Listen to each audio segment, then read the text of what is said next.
शिक्षकों ने अपनी बात दे दी है। इन सब मुद्दों पे भी चर्चा हुई है। इन सारी चर्चाओं के बाद अंत में ये जो है रिजल्ट निकला हम लोग का कि हम लोग सारी बातों को ये वार्तालाप करके इसका समाधान निकालेंगे। ये मुख्यमंत्री भाई हम लोग पहले भी शिक्षकों का जिस तरह से ध्यान रखते रहे हैं आगे भी उस तरह से ध्यान रखेंगे और एक वार्तालाप करके इसका 100% समाधान निकालने का प्रयास करेंगे। आप चिंता नहीं। काफी सौहार्दपूर्ण सहानुभूतिपूर्ण उन्होंने वार्ता की है, संवेदनापूर्ण वार्ता की है, एक भाई की तरह उन्होंने वार्ता की है, तो निश्चित रूप से सकारात्मक है और इसके लिए मैं भारतीय जनता पार्टी और एनडीए की भूरी प्रशंसा करता हूं। में जो एक मोगेम्बो आ गया है, ये मोगेम्बो गिरी बंद करिए। हमने मोगेम्बो वो सब कोई जान रहा है कौन है मोगेम्बो। खुद कहा है कि अब तक ऐसी व्यवस्था ही नहीं थी, तो निश्चित रूप से लोगों का परिवार उजाड़ने से क्या होगा। परिवार उजाड़ना किसी का उद्देश्य नहीं होना चाहिए। 18 माह में आरजेडी कुछ किया, सब एनडीए से मिला है हम लोग का। पूरा सम्राट चौधरी उप मुख्यमंत्री पर भरोसा है हम लोग को। नियोजित शिक्षकों के इतिहास में सरकार के स्तर पे और माननीय एक पार्टी के भी प्रदेश अध्यक्ष होने के हैसियत से भी आज पहली बार इस तरह का बैठक का आयोजन हुआ है। और फिर हम नियोजित शिक्षकों का ऐसा क्यों कि उनको 3 ऑप्शन देना है, फिर उसमें भी नहीं हुआ तो कहीं भी आप कर दीजिएगा, ऐसे थोड़ी होता है। मेरा नाम अभिजीत है, आप न्यूज़ 4 एडिशन देख रहे हैं। देखिए बिहार के नियोजित शिक्षक अपनी मांगों को लेकर सड़क पे उतरे थे। उसके बाद से वो पिछले दिन सम्राट चौधरी से मिलने जब बीजेपी दफ्तर आते हैं तो उन पर लाठीचार्ज होती है। हालांकि सम्राट चौधरी के तरफ से उनसे बात करने का समय दिया जाता है। वैसे में आज जो नियोजित शिक्षक थे वो सम्राट चौधरी से बात करने आते हैं। हालांकि इनका कहना है कि ऐसा पहली बार हुआ है जब कोई मुख्यमंत्री जो है हमारी मांगों को ऐसे बैठाकर सुना। विद्यार्थी बोल रहे हैं कि भाजपा सत्ता में आने के बाद कहीं मुद्दा भूल तो नहीं है गई। ऐसा नहीं है, सारी मुद्दा को भाजपा को याद है और हर मुद्दे पर चर्चा हुई है और सारी पर डिटेल चर्चा हुई है। शिक्षकों की और क्या क्या मांगे मांगे शिक्षकों ने रखी है वो आपके सामने आ चुका है। उन सारी मांगों पर चर्चा हुई है। सारी चर्चाओं के बाद हम लोग जो है उसका रास्ता समाधान निकालने की हम लोगों ने बात किया है। आप लोग नियमित करेंगे 60 साल देखिए आदरणीय उप मुख्यमंत्री जी ने सारे शिक्षकों से सारी वार्तालाप करी, बाकी उन लोगों से बात कर सकते हैं। हम लोगों ने सारी बात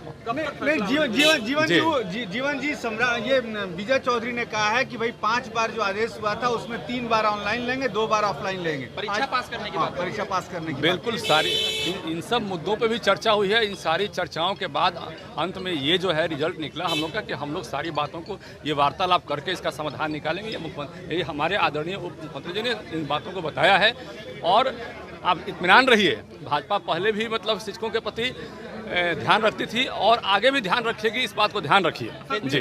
डोमिसाइल की बात सर तेजस्वी बोल रहे हैं कि ज्यादा हम और चर्चा सारे नियोजित शिक्षक थे, अतिथि शिक्षक थे, हमारे बीच शारीरिक शिक्षक भी आपके सामने उपलब्ध है, बगल में है।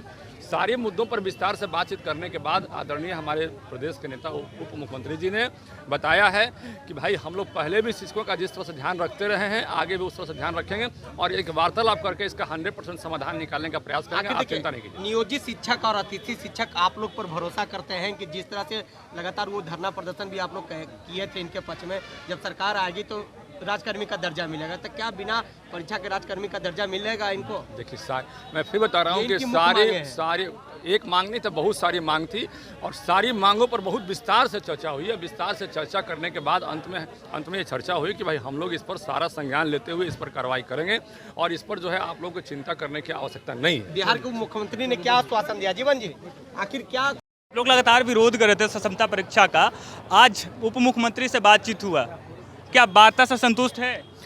निश्चित रूप से वार्ता काफी सौहार्दपूर्ण सहानुभूतिपूर्ण उन्होंने वार्ता की है, संवेदनापूर्ण वार्ता की है, एक भाई की तरह उन्होंने वार्ता की है, तो निश्चित रूप से सकारात्मक है और इसके लिए मैं भारतीय जनता पार्टी और एनडीए की भूरी प्रशंसा करता हूं। और हम लोग आज कह दिए हैं उनको कि समस्या मुक्त शिक्षक होगा और 4 लाख शिक्षक एनडीए के साथ होगा।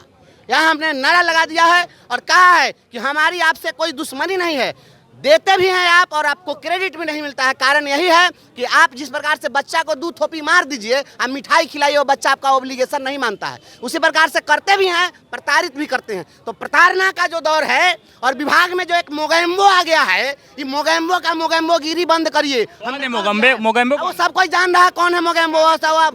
पूरा काला चश्मा फेमस हो गया है, वो मोगेम्बो फेमस है और मोगेम्बो के खिलाफ हमने चार्जशीट फाइल किया है कि इनके जितने भी आज तक के कुछ काम हैं और कुछ कारनामे हैं।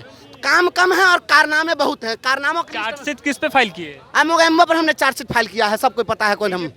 अच्छा, आज बातचीत हुआ, बातचीत में सारी मांगों पे बातचीत हुई है, सभी मुद्दों पर बात हुई है और वो अब चूंकि इसके पहले उन्होंने कुछ जो आप लोग कह रहे थे स्थानांतरण का बात था, उस पे क्या हुआ? स्थानांतरण के मुद्दे उन्होंने स्वयं कहा है, अपनी ओर से उन्होंने कहा है कि यह आपका संवैधानिक अधिकार है, या उन्होंने खुद कहा है कि अब तक ऐसी व्यवस्था ही नहीं थी। तो निश्चित रूप से लोगों का परिवार उजाड़ने से क्या होगा?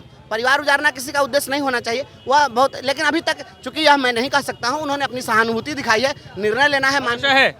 भरोसा बिल्कुल भरोसा है, निश्चित रूप से भरोसा है। जब जब एनडीए की सरकार रही है तब तक इन लोगों ने पहल की है तो कुछ ना कुछ मिला है। आज विजय चौधरी सक्षमता परीक्षा पे वो 5 अटेम्प्ट की बात, ऑफलाइन और ऑनलाइन की बात की है, उस पे क्या बातचीत हुई? हम लोग उनसे ऑफलाइन और ऑनलाइन तो मांग ही नहीं रहे हैं, हम तो कह रहे हैं जब परीक्षा नहीं लीजिए। हमने माननीय सम्राट चौधरी जी को कहा है कि भारतीय जनता पार्टी की सरकार है मध्य प्रदेश में, और मध्य प्रदेश में भारतीय जनता पार्टी की सरकार ने वहाँ के जो लोकल बॉडीज, जो स्थानीय निकाय शिक्षक थे, उनको शिक्षा विभाग में 1 जुलाई 2018 के प्रभाव से सीधे सामंजित किया बिना किसी परीक्षा के।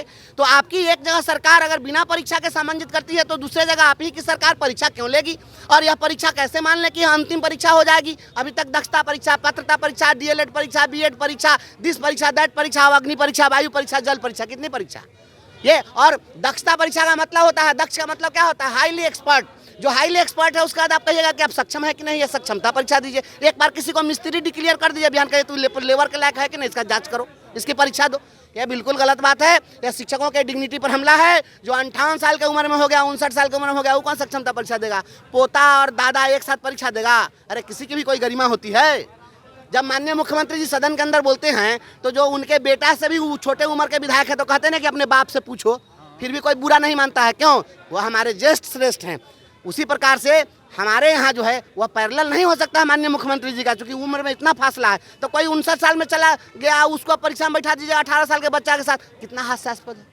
यह सोचना पड़ेगा। परीक्षा नहीं देंगे आप लोग? बिल्कुल परीक्षा नहीं देंगे। परीक्षा संतुष्ट है? जी बिल्कुल संतुष्ट है, बिल्कुल बिल्कुल कितना संतुष्ट है?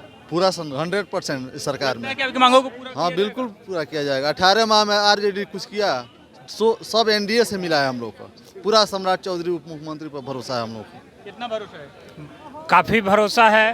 ये हम लोगों ने उनको याद भी 20 दिलाया घंटे है। बातचीत हुई, क्या बातचीत हुई? बिल्कुल, हम लोगों ने एक एक मुद्दे को गहनता से उनको समझाया है, और ऐसा तो पहली बार हुआ है कि इस बिहार सरकार का कोई माननीय हम लोगों को बुला करके इतने सौहार्दपूर्ण वातावरण में वार्ता किया है।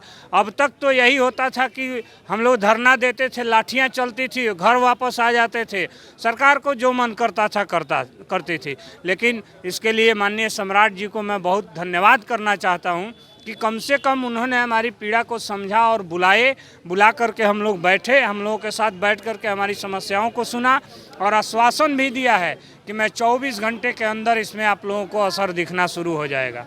हम लोगों ने अपनी सारी बातों को उनके सामने रखा है। तो देखिए, ये तमाम बिहार के नियोजित शिक्षक थे। इनका कहना है कि ऐसा पहली बार हुआ है जब बिहार के मुख्यमंत्री सीधे तौर पे इनसे बातचीत किए हैं, जो इनकी मांगे थी उस पर बातचीत हुई, सफल बातचीत हुई। न्यूज़ फाउंडेशन के लिए अभिजीत पटना। आज आप लोग उप मुख्यमंत्री से मिलने आए थे, क्या बातचीत हुई? आज बिहार शिक्षक एकता मंच की ओर से 11 सदस्यीय जो कमेटी है हम लोग की थी, उनके द्वारा आज माननीय उप मुख्यमंत्री सम्राट चौधरी जी के बुलावे पर आज बैठक हुई है। तमाम शिक्षक संघ के अध्यक्षों के द्वारा काफ़ी सकारात्मक रूप से सभी बिंदुओं को बिंदुवार रखा गया है, और माननीय उप मुख्यमंत्री जी के द्वारा गंभीरतापूर्वक सारी बातों को सुनते हुए एक मैराथन बैठक कह सकते हैं, लगभग 1 घंटा से ऊपर चली है, 1.5 घंटा के आसपास। तो माननीय उप मुख्यमंत्री जी के द्वारा यह जो पहल हुआ है उसके लिए हम लोगों ने धन्यवाद भी दिया है। संतुष्ट है उप मुख्यमंत्री की बातों से? बिल्कुल, आज पहली बार नियोजित शिक्षकों के इतिहास में सरकार के स्तर पर और माननीय एक पार्टी के भी प्रदेश अध्यक्ष होने के हैसियत से भी आज पहली बार इस तरह का बैठक का आयोजन हुआ है, और बिहार के 4.5 लाख शिक्षक जो हैं और उनके परिवार के लगभग 20 लाख लोग आज आशा भरी निगाहों से आज इस बैठक पर टकटकी निगाह रखे थे।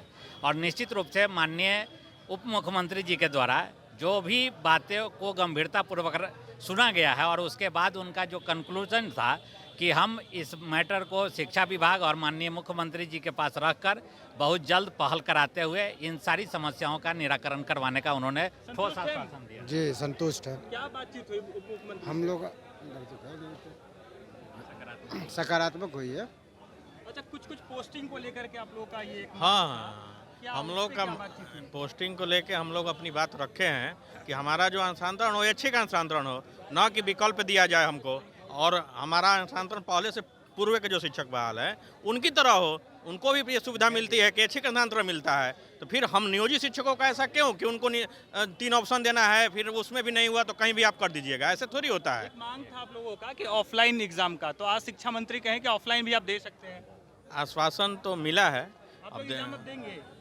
नहीं, एग्जाम में जब तक संशोधन नहीं होगा एग्जाम कैसे देंगे, बाकी अध्यक्ष जी से बताएंगे। अच्छा, क्या एग्जाम देंगे आप लोग? एग्ज़ाम का हम लोगों के द्वारा कहा गया है और माननीय उप मुख्यमंत्री जी ने भी गंभीरतापूर्वक उस बातों को संज्ञान में लिया है। हम लोग शिक्षक पात्रता परीक्षा और शिक्षक दक्षता परीक्षा उत्तीर्ण हो चुके हैं, तो हम ही लोग एग्ज़ाम क्यों दें, चूँकि हमारी जो बातचीत क्या बनी इस पे? आज विजय चौधरी कहे कि जो 5 बार मौका मिलेगा, ऑनलाइन भी होगा ऑफलाइन भी होगा।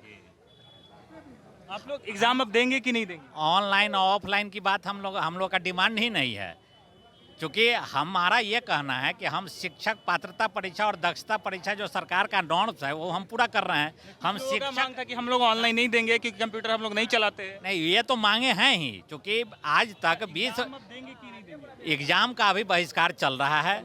एग्जाम हम लोग देंगे, लेकिन बातचीत क्या हुई उप मुख्यमंत्री से, इस पे क्या बातचीत हुई एग्जाम पे? वही मैं बता रहा हूँ कि हम जिस शिक्षक के पद पे कार्यरत हैं, केवल राज्य कर्मी का एक शगुफा जो छोड़ा गया है पब्लिक डोमेन में, तो हमको उसी पद के लिए एग्जाम देना पड़ रहा है। तो यह निश्चित रूप से असंवैधानिक है। हम एग्जाम देने के लिए तैयार हैं, लेकिन आप हमारा जो राज्य कर्मी का जो मूल वेतन है 9300 का, वह दीजिए। इसको एक उदाहरण के तौर पे आप समझिए कि आज हम नियोजित शिक्षक हैं, हमारा जो मूल वेतन अभी मिल रहा है उसमें अगर हम परीक्षा सक्षमता देकर राज्यकर्मी बनते हैं तो मात्र 330 रुपया की वृद्धि हो रही है। बातचीत कर रहे हैं, हम कह रहे हैं क्या बातचीत क्या हुआ, वार्ता क्या हुआ, संतुष्ट हैं? वार्ता से हम लोग संतुष्ट हैं। एक तो उम्मीद एग्जाम है कि देंगे, एग्जाम देंगे। एग्जाम की बात ही नहीं हुई है। हम लोग बिना शर्त राज्यकर्मी की बात करने के लिए आए थे, और हम लोग ये वार्ता का दौर अभी चलेगा, लेकिन एक उम्मीद जो थी वह उम्मीद निश्चित रूप से आज हम लोगों की जगी है, और बादल छंटेगा, अंधेरा हटेगा।